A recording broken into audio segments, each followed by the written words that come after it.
pledge to the Constitution, our own pledge, and then I'm going to ask Gilbert Keller to open us in prayer, if he will. A gentleman already asked you what it came just to make a donation, so here's the donation buckets. Yeah, we'll pass them around at the end. The only reason I say that because it says leave early, want to make a donation. All right, there they are, if you're going to leave early. Pull one up by the back. I pledge allegiance to the Constitution of the United States United and to the republic which is created, implementing God's governmental plan for man, and asking his blessings for its observance, which will provide liberty and justice for all. Gilbert?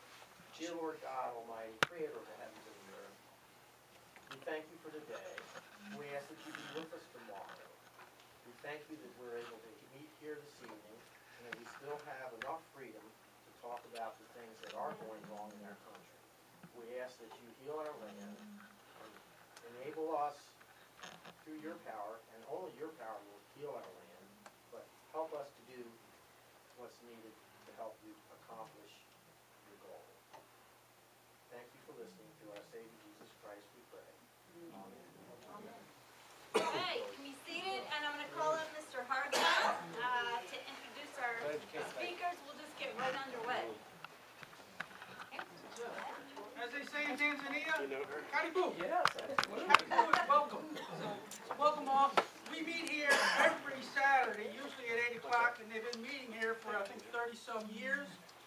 This is a great place to come if you want to bone up on your constitutional information and your rights. It was at this meeting where I first heard about Mr. Sowers' dilemma. It came up, and there was a kind of an outcry came up in the group, and I thought it was horrible. I went home and started doing some research, and 2 weeks later, my wife and I went down to South Mountain Creamery, and they were having a festival. And I was amazed. They had 2 huge cornfields full of cars. They had bluegrass music. They had free ice cream tasting. They had everything. They had cows that you could go watch the cows. And this was all a private enterprise deal. It wasn't the state or the county doing this. And I was just like, wow, this is the way it's supposed to be. So later on, we found out that they also deliver milk and dairy products around the state. They come out to Emmitsburg. We signed up, and we get some great milk products from them on a regular weekly basis. And it may cost a little bit extra for delivery, but think about what you're getting. You're getting cows, and you know there's somebody on the other end making sure that they're healthy, making sure that you're getting a good milk product. So we've been doing that. About a month ago or so, there was a march from Hancock to Baltimore for religious freedom, and I got involved in it for a couple of days. And as would happen, the march came down through South Mountain Creamery, and they were nice enough. They had invited everybody to take a rest. They gave them some water. There was some ice cream involved, but I think there was a donation involved. Used the bathrooms. It was just really nice. And I spoke to the director, and I said, "Do you think Randy would come out and speak to us?" And he said, "Well, you can sure ask him." So over the ordeal of a couple emails and talking to a couple other people, I finally got through to him, and I got him on the phone one day. And he said, "Sure." He said he's got places to go in the morning because he's got like a 4 o'clock schedule getting up with the milk.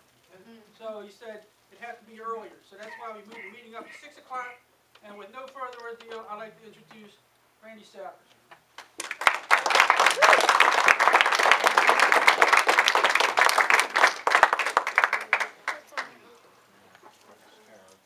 Just for clarification, my name is Dave Watt. I'm Randy's attorney, and I was very much involved in all this. He'll do most of the talking, but I'll answer any questions later.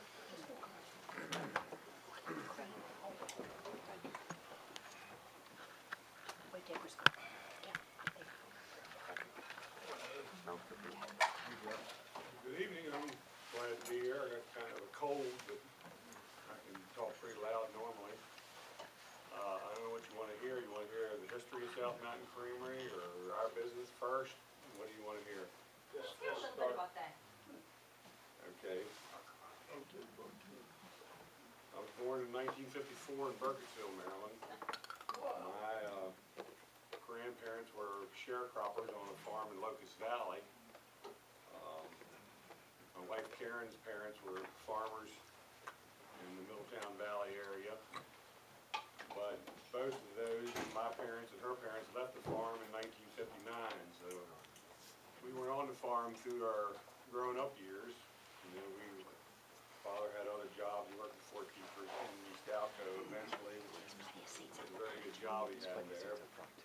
I kind of always liked farming. I worked on farms and liked what I saw on them, and always dreamed to be a farmer. Everybody said it cost too much money and it was going to be a hard thing to do, and there's not a lot of money in farming. So about 1980, I guess, me and my older brother, he's 3 years older than me, and we never got along in our life, but he liked the animals, and we got together and thought we ought to go to farming. And everybody said we were crazy, and everybody said, well, we sure hope you don't get the money, because, you know, it's not going to work. You know, you shouldn't be doing this. And I think their wives were in there. They kind of didn't know what to do. You know, they were there behind us.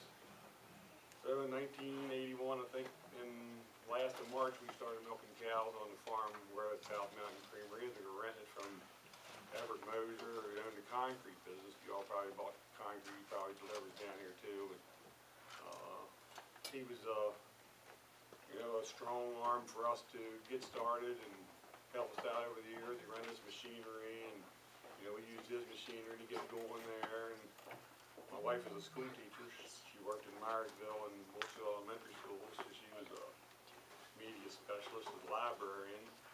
So when we started farming, we borrowed $100,000 or $150,000.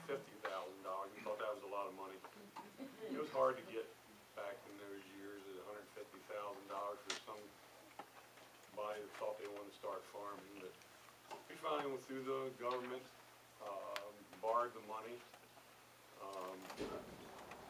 Up until that point, the government was kind of handing money out to farmers like, you know, they had so much money they didn't know what to do with it. But that, in 1980, 81, something happened, and it just wasn't easy to get money anymore. $100,000 was all you could get from the government to start farming, which it wasn't enough money. We had to remortgage our houses. I had one that I had just built, and he'd had money been living in for a while, and his interest rate was 7%, and my interest rate was 10%. And we went to the local bank, Middletown Valley Bank, and we dealt there. Our parents dealt there. Everybody dealt in Middletown Valley Bank to borrow money against their houses because they needed this other extra $50,000. And they wouldn't loan us the money unless we remortgaged our houses for it. They wouldn't just hand you the money on an open note. At the time, interest rates were really high, so you know, he went from 7 to 15, and I went from 10 to 15%. So right away, it was a hardship. Plus, the government wouldn't loan us money for 2%, which all the guys our ages that went to University of Maryland to learn how to farm, they came out on the farms, and the government would loan them money for 3% or 2 or 3% because they didn't have anything. But since we had these houses supposedly that we just built, were making payments on them, we weren't eligible for that low interest. So that money was 15% too. So it was a tough start. I don't know, I guess thought every day, what are we doing this for? I'd done other jobs. I knew what it was like working for other people. I didn't like it much. At least we were our own boss, but it was tough. 2 years later, or 2.5 years later, my brother decided it wasn't for him. He liked playing softball and things like that. And you can't farm and do anything else. You can farm and do something else. It's just not more than one thing you can do. So he decided to leave, and it kind of made hardship on the family because how you divide this up. I mean, cows in 1981 were about as high as they ever were. Cows in 1984 and 85 was about as low as they ever were. So if we'd have sold what we had, which wasn't much, we'd have both lost money, so we'd had to come up with some money somewhere. So he finally just left us kind of take it over. Something would happen then, he still wouldn't have been clear of his house because we didn't work that out. His house was still, you know, up against it. And finally, we did find a bank. It was Maryland National, I think, that loaned us money, but they wouldn't give us the money straight out. We had to be guaranteed loan through Farmers Home Administration, so we still dealt with the government. So you got 2 sets of financial sheets to fill out when you need to do anything. And money just wasn't easy to come by. I mean, you just had to do the best you could do. We've been through different banks. Some of them helped a good bit. We finally got into a bank in Hagerstown, Maryland, which is Farmers and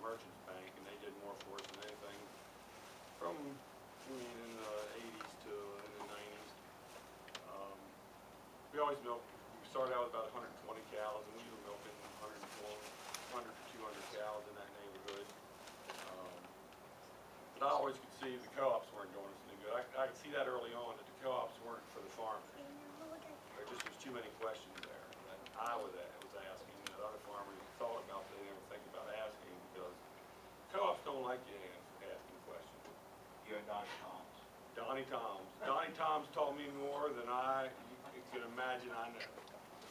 And Donnie Toms told you what it was. I mean, it was dirty. And if you bought the co-op, you just have a high bacteria count or antibiotic in your milk. You know, always some kind of trouble that you had. So most people didn't want to say anything. Donnie, he stood up no matter what. He lost the milk. He lost the milk. Donnie also proved, you know, that they were bad, because you know anything about dairy farming, if you get paid on your butter fat. So the higher your butter fat, the more you get paid for milk. So Donnie knew there was something. He knew there was a problem. So he's milking on 2 different farms. So he had talked his milk truck driver into taking samples out of both tanks and saying it was 1 tank, saying it was 2 tanks, and the tests were coming back, you know, different. So Donnie, like me, can't keep his mouth shut, so he was telling everybody. Well, I finally got back to the co-op, and they called Donnie in. The hauler, he was scared to death. He thought they were going to just, you know, run him over. And Donnie said, just let it go. Just go in, answer the questions, and let me handle it. So when they bring Donnie in here, and they start telling him all this stuff, Donnie says, okay. And he shows him the 2 slips. But butter fats were different. And he said, I want you to tell me they came out of the same tank. That's what I want you to tell me.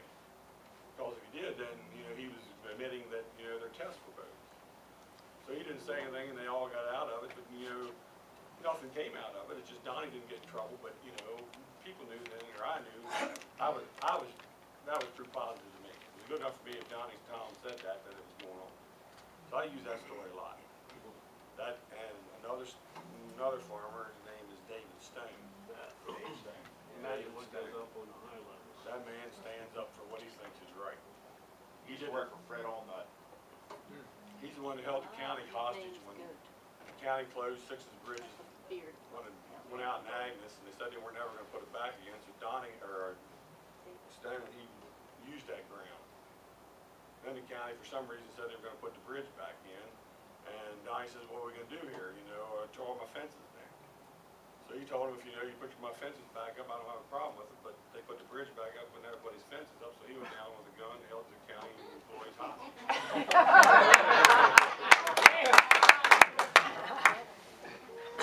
But he's got a criminal record now because of it. But he stood his ground, and people knew, you know, there was something not right there.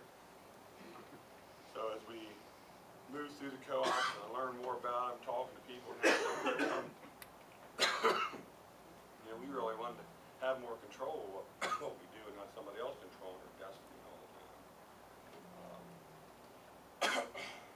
We bought the farm we're on in 1986, I think, which gives us the base. If you're renting a farm and you're not sure from year to year whether you're going to have that, it's hard to build a business. You lose the farm, you could have a problem.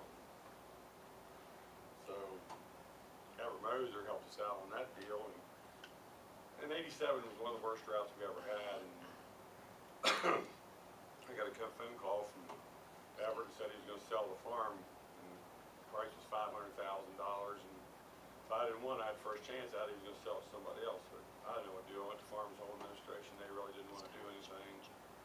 So I came back out and said something to Everett. I said, Everett, you know, if you sell this farm, I'm out of business. And Everett always liked me. I mean, Everett was up all night. He worked all the time, and he'd come up in the morning when I was milking and talk to me. And he said, I'll sell you the farm and I'll finance it. So we had to put the farm in preservation, so that's where he was getting his down payment. So we waited a year, we put it in preservation. Preservation is another thing from a government way. We got screwed because raise your farm at value for development. And then they know what the agriculture value is, they're supposed to pay the difference. My farm is split by a road. The north side of it is all agriculture. The south side of it is conservation, which says conservation ground, you can build a house on every 5 acres. You don't have to go through planning and zoning, if you can get a parking well, you can put it there. So I figured I had 13 or 14 building rights there. But my neighbor had like 300 foot of road frontage, so he had very little development rights. And the county made, and the state made us an offer on our easements, which was $800 an acre on mine and theirs. And when I called him, he said, you know, this is wrong. I got 13 or 14 building rights, he's only got 3, and we're supposed to be worth the same? I said, well, you know, you can contest it if you want, but you're not gonna get your money this year. And they knew I needed that money to make that down payment. So we kinda got stuck in the government there. You know, we knew it was wrong, there really wasn't anything we could do, so we took what we could get and went on. 1990, we were looking for some other way to supplement her income because Karen had thyroid cancer and she didn't want to go back to the school system, so neighbors had put in a high-rise layer house. And we had a guy offered us a contract to produce eggs for them. We went to the bank wasn't real happy with us doing that, but absolutely they said, and used a few choice words, and you know, if this is what's going to happen if you ever loan anybody money to build a chicken house, because they've been through to before and all this money. So I said, why don't you bring them board of directors down here? I want to give them a tour. So they came down, we went through everything we've been through and what we're doing and what we want to do. And on the way back up the road, they called and said, they're going to loan you the money. So that business started in 1990, and she quit school to work with chickens. At that time, we were milking probably 250 cows, and by the way, we get up every morning. I get up at 12:30 every morning, and she gets up at 1:30 every morning. On Sunday morning, we don't get up till 4 o'clock because we do a farmer's market in Baltimore, so you don't have to leave so we get up so early. Nobody else does milk on Sunday, so we stay in bed for an extra 2 hours. The contract for the chicken house was good for the first 5 or 6 years. Probably was the best years we had in farming. They were paying us like they said they were going to pay us. They were getting a bonus of $35,000 or $40,000 every year and a half, and everything was going pretty good. Except chickens are about the filthiest animal you can deal with in a high-rise chicken house. You got to do a lot of work underneath of them, and just, you know, it's not a fun job. But we did it and made good money until egg prices didn't seem to be, you know, where they wanted to be, so they started cutting out our bonuses and wouldn't pay us as much for the chickens and wouldn't pay us when the house was down for 2 weeks. So sometime in that 97, 98, I decided I'd put my own chickens in the house. But in the meantime, I was kind of bad-mouthing Michael Foods because they moved in from the west and took over Petty or Quaker State eggs in Pennsylvania, who was the eastern market. And Petty wasn't the best guy in the world, but he was working with us. I mean, he was paying us a certain way, and we were all kind of happy with it. But Michael Foods wanted to come in, so they come in and sued Petty because he'd done something against something they were using that Petty was using. They sued him, and they just kind of took over the business. So right away, we lost, 10 cents a dozen on eggs because Michael Foods says we're not paying this. So I started throwing eggs in the manure pit and called the Freddie Post, and they came out and did a big story on it. My friends in California said, oh, we saw you on the news out here throwing eggs in the manure pit. So it kind of made Michael Foods mad, but then, you got 100,000 eggs of your own, you got to depend on Michael Foods to sell them or take them from you because you just can't get rid of them. So they took them, is what they did. So we decided we were going out of that chicken business, so we got rid of the chickens, but it cost me $500,000. We lost $500,000. Well, that was a tough blow. So I know what contract agriculture is. You're a slave on your own farm. This guy comes out to you and he says, okay, build us this house and we'll put some animals in it for you, but you put your farm up against it, and if you don't have the money to pay for it, he don't lose nothing. He just don't have a place to put his animals. So contract agriculture, and I preach that to the day I die, that it's ruined agriculture in the United States because it gives these big corporations a control of the commodity without putting out any money. Because the farmer put it all out. He's the one who was at risk. If you don't do what you say, you just don't have any animals in your house. I was on the Farm Bureau or Chicken Committee, and I was the only one around this area, so I had to go to the Eastern Shore. And all of those people on the committee over there were broiler raisers. And I went to 3 meetings, and they just complained about Purdue and Tyson, how they got treated, and how some people try to stand up to them, and their houses are empty now, and they lost their farms, and they're back and forth. And in the 3rd meeting, I went there and I said, this is the last meeting I'm coming here. You know, you all hold the key in your hand. You just need to get together. Don't let one guy out here, you know, stick his neck out and not get behind him. You all need to decide you're going to get together. You decide what you want from Purdue, and tonight you climb up and say, okay, Mr. Purdue, this is what we want. If you don't give it to us, you better send somebody out to take care of your chickens after midnight tonight, because we're not taking care of them. And I'll guarantee you Purdue will give you what you want. You can't get farmers together. You just can't get them together. They're scared, you know, that they're going to lose something, and you just can't get them organized. So, and right there around 2000, we've been looking at processing milk for a while. In the beginning, equipment was the problem. We just couldn't seem to find equipment that was the right size and just too big. So, our dairy supplier knew there was a problem. There was a couple people looking. So he came up with this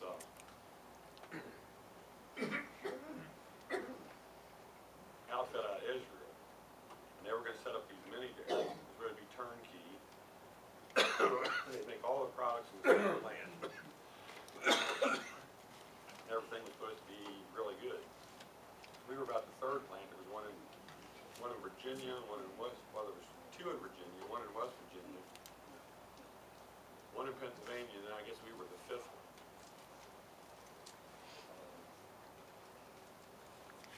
We were the only ones that decided to home deliver them. Everybody else was going to wholesale it. And I didn't think it would work, because I saw what happens when you have a middleman. The middleman always wants to make all the money. You know, you're the one in there producing it. You know, you got to get rid of that product. And that middleman sees it. You know, he's going to fill in that gap. He's going to be the one to make the money. So I thought the home delivery business was the way to go. Everybody else said we were crazy. By the way, God tells me what to do. I don't have to do anything. You know, I go out in the barn in the morning, straight to the barn. I get all these things running around my head, but I know where it comes from. It's just not something, you know, I'm thinking about it. When I'm thinking about it, and this idea comes to your head, like the chicken house. To build a chicken house. Because my neighbor said, you know, we'd build a chicken house, and I never even considered it. And one morning out there, it just, like, you need to build a chicken house. But he set me up. I mean, God wants me to learn what happened in those situations. You know, we've been through it. I know. I can tell people, you know, this is not a good thing for you or anybody else. When your neighbor builds one, then that gives them, excuse me. Stop the good stuff. If your neighbor builds a new turkey house, say, that gives them the leverage to push everybody else around, because they got a new house. There's one of them they don't need. And in this case, the guy in Walkersville built one. I tried to talk him out of it. He did it anyway, but one of the other guys lost their contract. One guy, you know, they were blaming him because his chickens were always getting some kind of, their turkeys were getting a disease when they came in, and he knew he was doing everything right. So, the contractor furnished the bedding, so when the bedding came in, he took a sample of it and took it to the lab and had it analyzed, and the bacteria that they were having trouble with was coming in the bedding. But he didn't tell the other turkey. He told me, and I told him, but he wouldn't tell them because he knew that if he did, he would be in trouble with the people that were contracting his house, so he just keeps his mouth shut. So I knew if we were going to do something, we were going to have to be in complete control of this thing. We couldn't, you know, have anybody else involved. It's called vertical integration, where your product, you're in control of from the time it's conceived with that calf in that cow until we deliver to your front door. Sometime there in 2000 or 2001, we were supposed to start in October or November. This processing plant was supposed to be a turnkey. They needed to know exactly what size the building was, where all the pieces of equipment was going to be. Everything was supposed to come in and pre-cut. And in 3 days, you're going to be up and running. It took 3 months because nothing was pre-cut. And the Israelis didn't back it at all. I mean, Agri-Service had to honor their contracts, so it cost them a lot of money to put these plants together. And it didn't work real well. We did start delivering milk March of 13th, is that right, Karen? I don't know what the date was. It's April 13th of April 13th, 2001. She delivered 15 customers in the back of her Bronco. We had Or totally Explorer. figured that part out. So everybody, everybody's counting on us not making it. But from the beginning, most people were counting on us not making it. From the beginning when we started farming. I mean, they just didn't think we would. So, saw this ad in the paper for a milk truck in Frederick. And we didn't answer it the first time, and somebody called me and said, "Did you see that paper, or that truck in the paper?" So we went in and bought this truck for, I don't know, $1,500 or something. It's 91, we still run it. My favorite. And that got us going. Then we bought a 1973 milk truck from Virginia Beach, Virginia. That was a nice truck. That's an old cluster, yeah. Me and Karen delivered a lot of milk in the beginning. I mean, almost, I guess we delivered all of it. Until we hired one guy to deliver milk, and he couldn't quite get the job done either. We had to go out and rescue him a few times. It was before GPS days. I can't go anymore. But it's been an experience. Struggled with banks calling our loans for no good reason. $500,000 we lost in the chicken business. I mean, I've worked. If you're not sleeping, and what some people consider work, get paid for it every day, I consider that, leisure time. Just working 16, 18 hours a day, sometimes more. Doing custom work, wearing milk cows in the morning. At that time, I think I was getting up at 11:15 and milking cows till 7 or 8 o'clock in the morning. I'd sleep for an hour or two. We'd take the equipment to other farmers and do custom work for them. And I'd get home 10 o'clock at night to do it all over again. We'd do that for a couple of months. So, it's been a tough road. I love it. I mean, I wouldn't do it any other way. People ask me all the time, would you do it over again? And the best way I can answer that is if God gave me the choice tonight at midnight, so I could go back to 1981, and I could do it all over again, or I could do anything I wanted. But when you made the decision, that's the last you would remember. You wouldn't remember anything. And I would say I'd have to go do it again.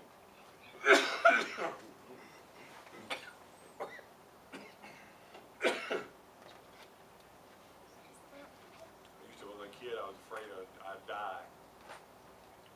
And now that I'm older and know all this stuff, I'm afraid God won't let me die because He's got me here something.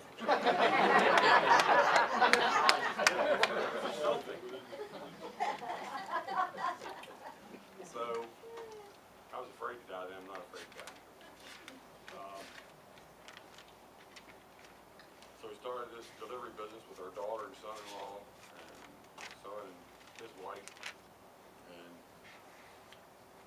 it just wasn't seeming to be going. We thought we wouldn't have to go out to Frederick County. I mean, what do people want? I mean, fresh milk and glass. I mean, you think we wouldn't have a problem, but we did have problems. I just want to get the customers, try a little bit of everything. Had some things that kept us from going bankrupt. I know where they came from too. You get to the low point, you never give up. Today, I think the problem with marriages and businesses and everything else we do is they don't teach the kids anymore to stick with anything. If you don't like it, you just quit. You're here. We don't quit. We keep on going. And that's a problem. So, I guess people from down in Rockville and that area, which we didn't want to go, had gone to their friends up in Frederick County, and they had some of our products, and they wanted them. So they call and say, what do we have to do? Well, get us 50 customers down here and we'll be there. 2 weeks later, we get a list in the mail of 50 customers. So we started moving down that 270 court into Hyattsville, in Northern Virginia. So we went into Northern Virginia and happened to be one of the customers worked for the Washington Post. And they wanted to do a story on it. I said, sure. So they came up and did a story. It wasn't on the front page of the Washington Post, but it was on the front page of one of the sections. When everybody saw it, all the little newspapers in every little town around picked it all and put it on the front pages of their paper. So after that, we really haven't had much problems with customers. They just come. We always have a waiting list from now till December. We're not even going to sign up any new customers. And from the beginning, we did farmers markets. We do them for $500,000, $800,000, $900,000 a week. But it got us out there. We got to talk to people, give them samples, tell them what we got. You know, just get your name out there. So as we get into some of the nicer farmers markets, like Baltimore City, we got everyone down there. We're selling $1,500 worth of stuff. We thought that was magnificent. We didn't know how to handle that. So as we go on into these Baltimore markets, and we started a Sunday market in Baltimore about 4 years ago. And those 2 markets in Baltimore City, one on Saturday and one on Sunday, or net us almost $10,000. And that's all cash. So up till, last year, we needed every dime to pay the bill. It seemed like last summer things were a little bit better, so that cash that we were getting from those farmers markets, we started depositing in a bank account that we had with PNC Bank for 25 years. It was the Farmers Mechanics Bank. At one time, they loaned us money. We just never closed the account. We just used that. So she walked into the Columbia Bank one day after a festival, and she has $12,000 deposited. The girl at the bank said, you don't want to do that. Well, no, she asked me for my social first. And Karen asked her why she needed her social. So, well, you deposit more than $10,000, we had to turn this paper into the income revenue. You don't want to do that. Just don't deposit more than $10,000. And everything will be all right. We don't have to fill out the paperwork. This is fine. So for 27 weeks in a row last summer, she deposited right around $9,500 in a week in the PNC bank account. And Dave, he's out there almost every day, and he was out there that day. Anybody else around? And Karen was gone. And somebody said there was some guys from the Treasury Department in here in the store and they need to talk to you. So I tried to call David and we couldn't get him on the phone. So I went in to see what they wanted. It was a young girl and a younger guy, and they had their badges and guns. I said, we got to ask you some questions about your PNC bank account. Okay. So we went in the office and they started asking me questions about it. So, where'd you get all that money? I said, well, we do farmers markets. Sometimes we do $12,000 to $14,000 a week. That's what they used to get, because, they said, okay, he's getting more than 10 million positive. Then, so we talked about a half hour. I explained everything. I thought everything was nice. And before, we were done, they handed me these papers and saying, oh, we seized your bank account. I said, what? Yeah, we seized your bank account. I said, can you do that? I did it. So they said, we know you're not criminals. But, since it's already going this far, you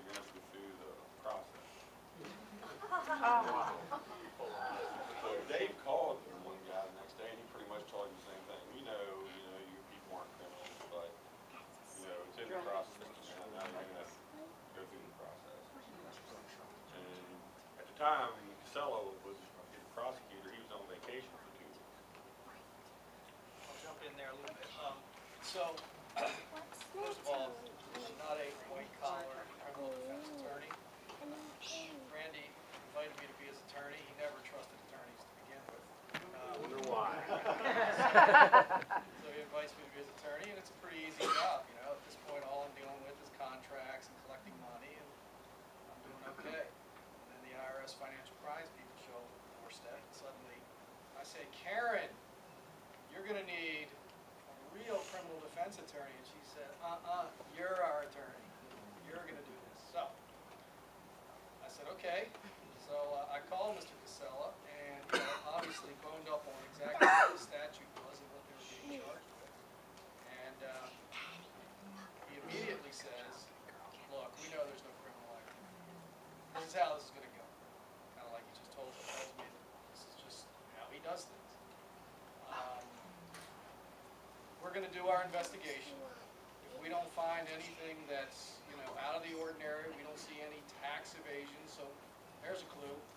So we came with this cash reporting violation. Now we've already started talking about tax evasion. We've already jumped a little bit. If we don't see anything that's, out of the ordinary, then I'll come back to you and I'll offer to take 10% of the amount that's been structured, and we've alleged that you've structured over that period $247,000. So we'll take a penalty of $25,000, $30,000. Then he says, he's being very accommodating at this point. He says, and then you'll come back and you'll say that's too high. And you'll come back with a low number, and we'll negotiate it out and we'll settle this.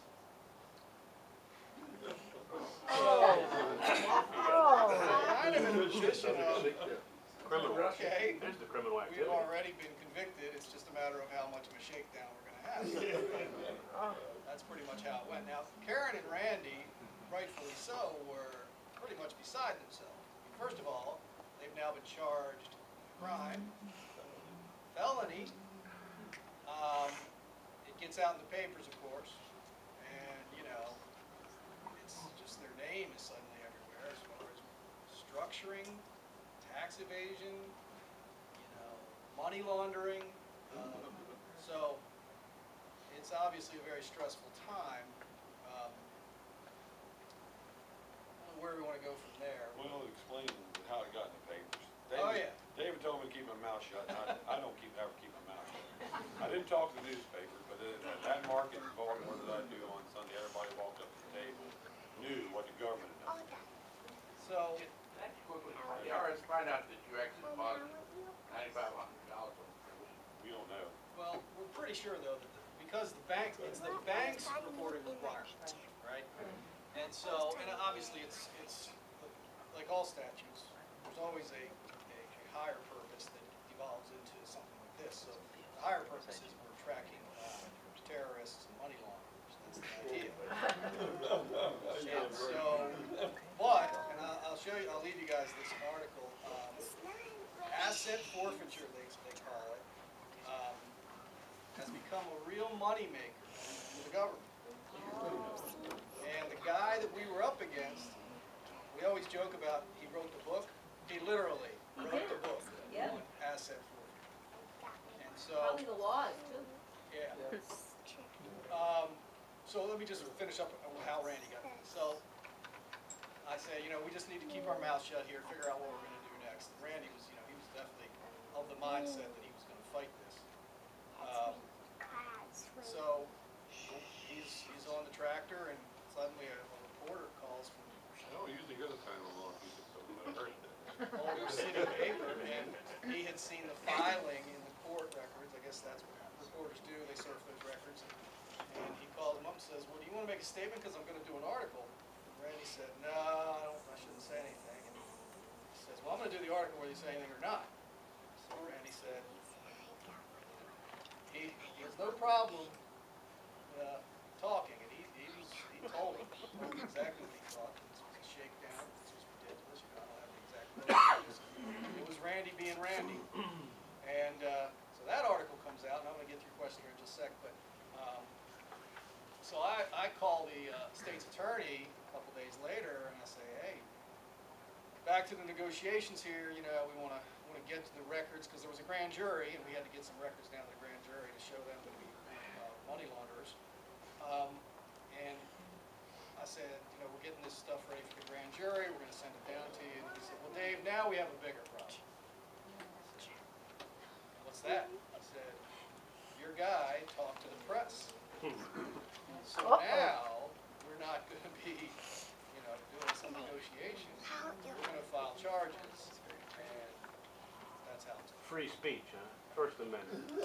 All the way, baby. So, anyway, I said, well, the only thing I said was, look, he didn't seek this out, number one, before he called in. All he was doing was explaining his side, and during that time with the paper, he never trashed your office. He just simply said he felt this was unfair. You were taking advantage of it. Anyway. Dave, right? Yes. Dave, I've got 3 or 4 questions. Let me just give them all to you, and then I'll shut up. You have a pencil. First off, this is under the BSAR, right? The Banking Suspicious Activity Report regulations. And that regulation says it doesn't matter whether there's intent or not, you can be found guilty. That's one question. The law doesn't state, if it's state with intent, that would change the whole thing, but it doesn't say. Structuring is structuring, you're right. Right, okay. And the second thing, did this BSAR, was this part and parcel of the Patriot Act, or did this exist before the Patriot It Act? existed before the Patriot Act. Before the Patriot Act gave it more teeth. And third, I mean, it's clear to me from what I've read and what you're saying here that this was innocent in the sense that the teller says, hey, just make it under 10,000, we don't have to bother to fill out the SAR, the Suspicious Activity Report. He just did it, not realizing that's what I think I heard you say. Absolutely, and what I told. Actually, So- it's a CTR, Richard, not an SAR. What is it called, a Cash transaction report. CTR? CTO. If he would have filled it okay. out, would this have happened? No. Well, but that brings up another question. Now that they've escalated this, Dave, and you may not want to answer this, I don't know. Is the IRS or the Treasury Department suggesting now that there was tax evasion involved also, in the sense that deposits some cash wasn't deposited each week? No, first of all, they had, and I said this to the state's attorney, they had always filed their tax returns. And by the way, this cash that we're talking about was always part of their tax returns. They weren't evading any tax return requirements. And they're not asserting it at this point. No, but they did want to have their IRS, Take a look. another division, take a look at their tax returns from prior years. So that really threw me, and I actually asked them, I was like, well, why are we doing that? I mean, we're talking about these transactions that are in this one account.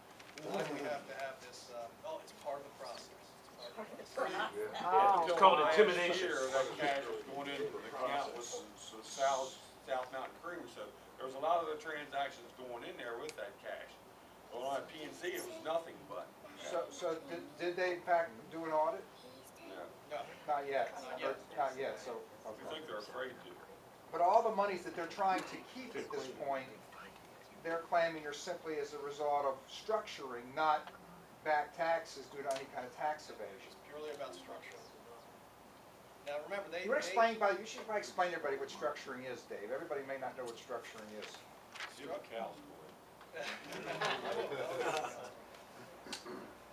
Randy's trying to make me famous, by the way, and we've been on 700 Club, and No, David's got it in the beginning, you can't do this, you're gonna get in trouble, says, no, we're gonna do it.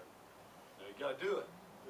okay, so structuring is, there's the CTR, the cash transaction reporting, and so there's a regulation in place that says anytime you have a cash transaction of $10,000, by the way, if you're a car dealer, or, no, you just on the side, like you buy and sell cars, you get a $10,000 transaction, 12, 9, whatever, you do that over 3 or 4 months, you're violating the law.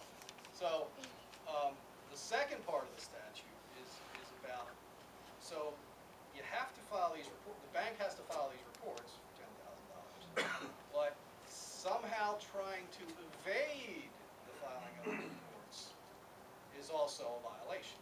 That's structure, and that's what they were charged. Right, By the way, so somebody gets $30,000 and you put $9,000 a week in, you're structuring. There are numerous other cases we've come to find out where this has happened all over the country. And it's been not people with businesses like Randy's most of the time. It's people who've got large transactions. And one guy had his daughter come back home from being over in Europe. She had $60,000. He said, gosh, I'm just going to deposit this for you. He did it in 5 transactions. He was charged with structure. Because he knew, oh gosh, the whole reporting thing, oh, what are we going to deal with all that, you know? And so it's going on a lot. Has there been anything done to PNC Bank for saying that you should do this? Or I is think it, are it's they local told you bank. this because Well, they're the bank? here's the little bit of confusion, and I know where you're coming from. First of all, We need to hold off the questions, finish the story. Yeah. yeah, we'll finish the story, but just real quickly. They had 2 different accounts. One at Columbia Bank. That was the teller that told them, keep your transactions on $10,000. The other account where they were making these deposits at PNC, so they had 2 different bank accounts going on. And the PNC people were the ones that reported. See, on my perspective, the bank broke the law too, because they were the ones that didn't want to fill out the report. Because they had all the information they needed to fill out the report. They didn't have to mention to us about any law or thing like that. They should have just filled out the report and went on. Well, they're not supposed to. They're supposed to just fill out the I know report. they The are. regulations prohibit them But, you from know, advising as you far as not I'm to make that concerned, deposit. if we were guilty, they should have went after the bank because they were guilty because they were failing to fill out the report. But they don't care about that. So as this progressed, just to kind of move along here, as this progressed, we were in negotiations again. Now he files a complaint against us. And then he says he's going to settle for the original amount that he sends an email saying he'll settle for $29,500. And I say, okay, good. I go back to Randy and we counter that offer. We'll do $5,000. He said, oh, no, you misunderstand. We're not negotiating anymore. $29,500, or I file in court tomorrow for the entire amount, and I'll get it. And here's the statute, here's the authority that proves that I will get the money. And I said back to him in the email, I said, you know, when we first talked, we talked about a back and forth in negotiations. This went back and forth over several emails. And he said, He says, I'm from the federal government, I'm here to help you. He said, no, that's what he said. That's when you go, I've got "Well, a you list." Oh, you misunderstood. Okay, I misunderstood. Then later, I actually teamed up with another attorney from DC who fights a lot of property rights cases. We were working together on this, and I don't think Casella knew that, by the way. I think he thought he was working with some country attorney. In the meantime, I was getting a lot of advice from this other guy. We've done a lot of these cases. Anyway, so the key was that he sends a settlement agreement. We decided to settle. Randy very reluctantly decided to settle. It's probably better to get on with his business, get on with his life, rather than have this ongoing thing. I think he probably wouldn't have if I hadn't advised. I don't know. The bottom line is we decided to take the settlement. And then it was the settlement language that got very interesting. He specifically wanted in the settlement agreement something that said, Randy agrees that the government had reasonable suspicion. Oh, yeah. Here we go. Really Right. nailed it. First it was that, the first part of the language, I could do it in theory, but the first part of the language was, he was admitting that he had done something wrong. We got that taken out, and we suggested something like, we're neither admitting nor denying, just typical language, right? Yeah. And then he said he wanted language in there that says, he agrees not to sue the government, and that he agrees that the government had reasonable cause to come to the scene.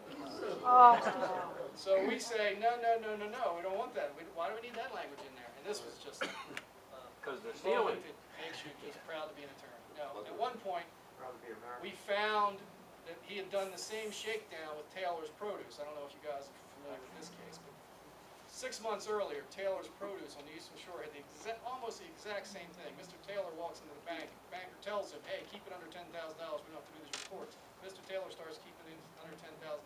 Steph Casella, same U.S. attorney, comes through, files charges, takes $90,000 from him, settles for $45,000. Oh. How much did the bank get? Turns out that in the settlement agreement he did with Taylor's, it never says anything about, I agree that you had reasonable suspicion. And we said, in our email back, we said, well, I'm having a hard time explaining to my client why this language has to be in here. Casella says, oh, this is typical language. So then I sent him back the Taylor settlement he didn't know I had. I said, That's funny, I don't see it in the Taylor settlement. That you didn't just Well done. And he said Taylor didn't talk to the press. Ah. That was the last words. Since he talked to the press, we have to own the entire business. That's how it ended up. And, So Dave, I know I'm repeating the obvious, but I just want to get this right. So they come to Randy with basically a shakedown, and they say, don't talk to the press, because if you do, They didn't say No. no. It was after we did that the approach okay. was completely. So after he talked to the press, he said, because you talked to the press, we're not going to go harder on you. So it seems to me now, don't you potentially have a counterclaim against them for this kind of mafioso tactics? Potentially? Did the final agreement I'm have asking, wait a minute, let's let Dave any answer of that that signed question. into it? Do you have identified any potential course of action against them now because of this kind of treatment where they're basically trying to change the rules simply because he exercises First Amendment rights? I don't want to get into that, but I will say that we are looking into other things like that we're going to go and present to the U.S. Attorney. You gotta remember, they lied. Now, Dave, have you taken this up to any political channels through any congressmen or senators? Have you Well, tried? we tried. By the way, Casella's boss is Rod Rosenstein or Rosenstein. He's also the guy who was appointed to investigate the defense leaks of the Obama administration. Oh, the WikiLeaks. By the way, we went back to him and complained a little bit, and Rosenstein said, oh, well, I didn't see anything out of the ordinary here. Yeah, of course. So, well, we've got something coming. Have you tried to talk to Roscoe Bartlett or? I called, First of all, when Randy I walked knows out of that Roscoe. office that morning with those two guys, Roscoe Bartlett's the first man I called. He And got what his cell happened? phone, he was all upset, he wanted to do something, but then we found out in talking to him, they really couldn't do anything till we'd get a settlement, and that's what I was kind of pushing for a settlement too. But Roscoe's got his hands full, and he said he was gonna have hearings and everything else to get it changed, but he's never done it. Good old Roscoe. You might want to try, I mean, I could be way off base here, Paul was another but one you that might could want to do say it. Congressman Steve King from Iowa, he's a good one that might be willing to run It was actually, something like this. This gentleman I'm working with in D.C. is friends with Darrell Issa, and he had taken it to him. ICE is so busy doing other things right now, but he was interested in holding hearings on it as well. And at one point, Roscoe said he was going to introduce a bill, Randy and Karen Sowers bill. So he made a lot of promises, but I think he's just too wound up in the re-election.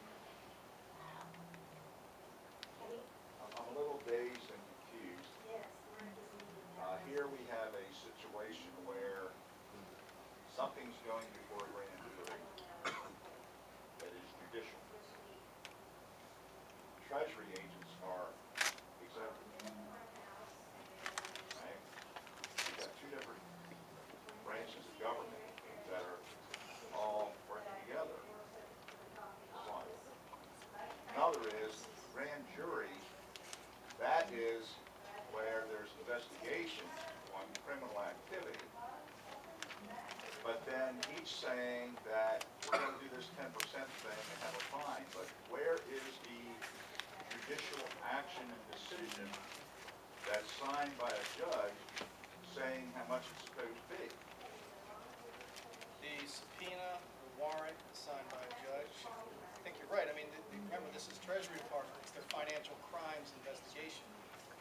And then it's the U.S. Attorney's Office that goes to the judge saying the crime's being committed. The investigation, the bank contacts IRS, Treasury.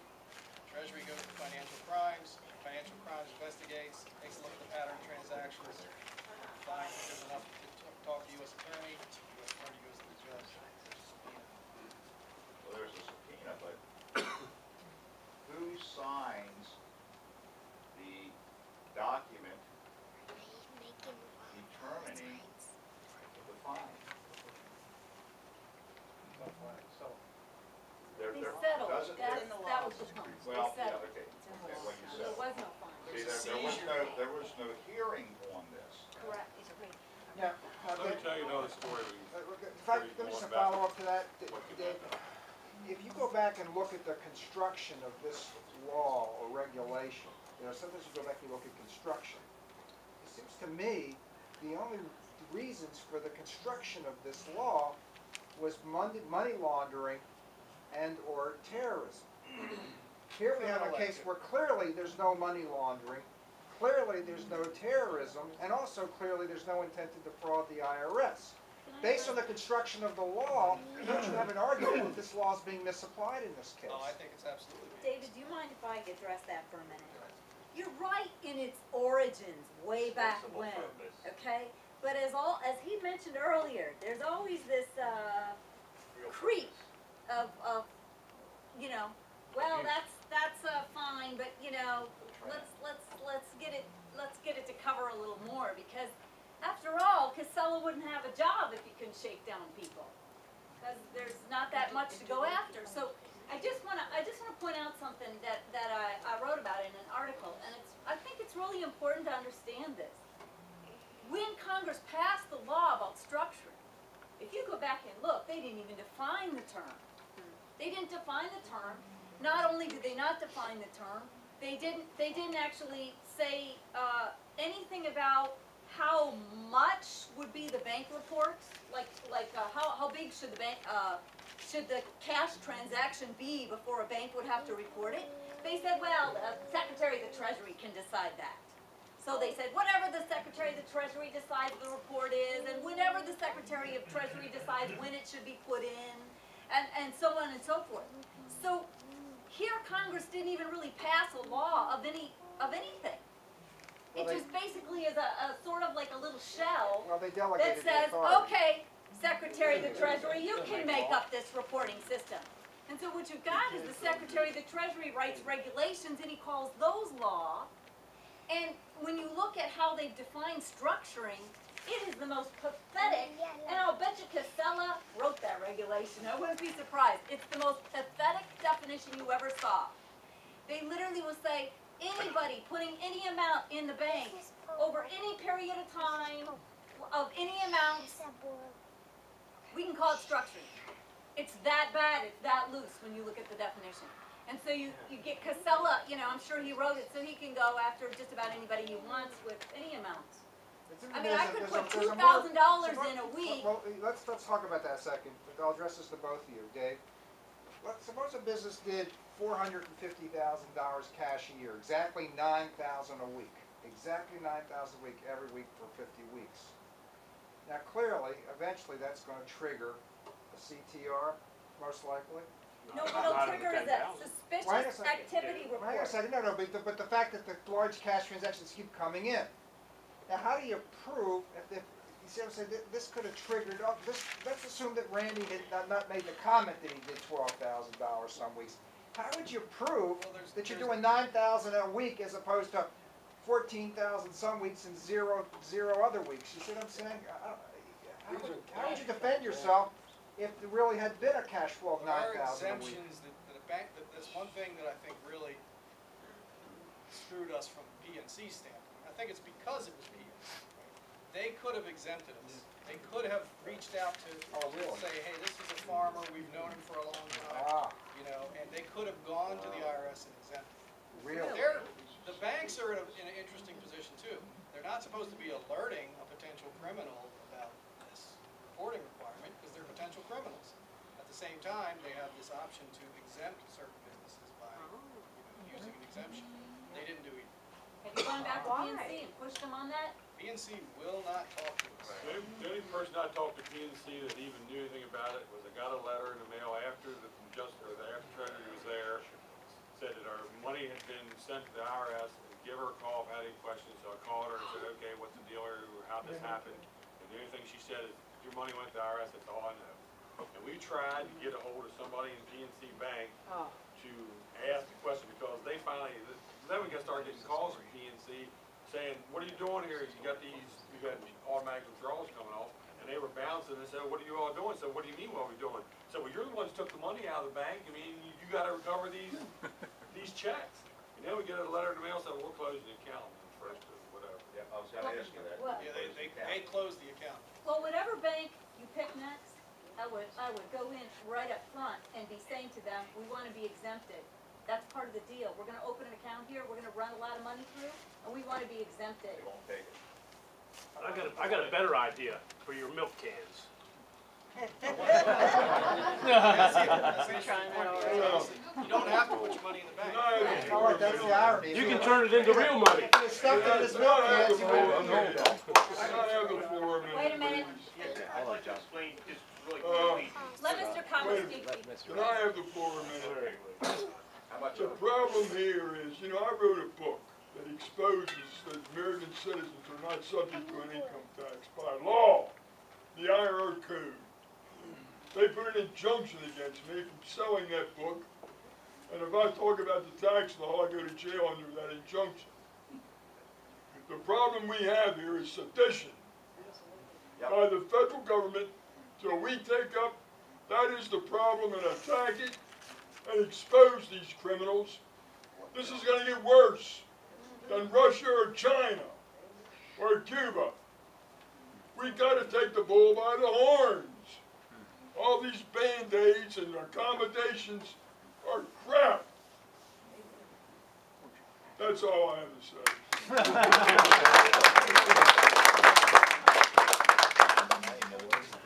Well said. Well said. I was going to pay a cow deal the other day with some cash. I don't want that. I said, cash or nothing. Another story I want to tell you about this is settlement. Now, we didn't know anything about it after, but the guy who heard, we did this whole story on 700 Club. I don't know if you saw that interview or not, but you have under 700 Club, under felon farmers. You should be able to pull up a video of it. They did a really, really good job. What's it called? Felon farmers under 700 Club or CBN radio, Christian broadcast. So I got this call from a guy in Colorado, and he said, he had the same problem. I said, yeah, okay, what? So he lived in Florida with his wife. They fixed airplanes. They never used a bank. If you got a check from somebody, cash, put the money in a safe.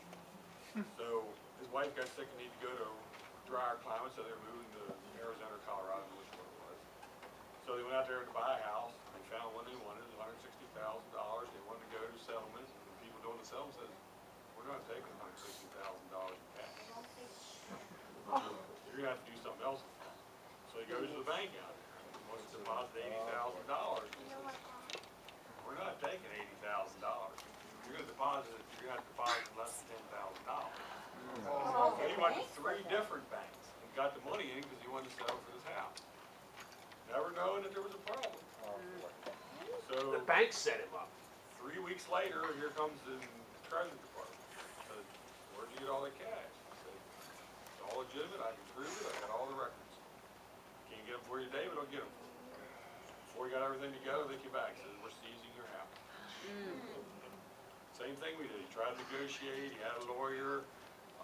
They came back with, the settlement was gonna be $80,000. The lawyer said, as bad as it seems, you better take the $80,000 settlement.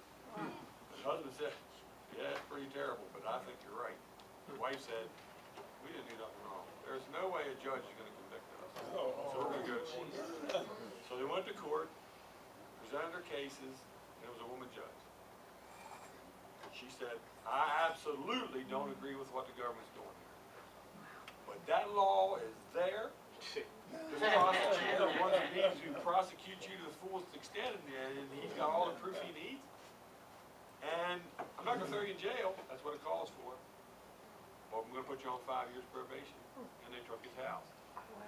And she got her cut. So now the man can't vote, can't own a gun, go and have a house. Yeah, I think he is fighting, but they say he really don't have any place to go. Just like us, he signed it. He signed the paper saying he's not going to be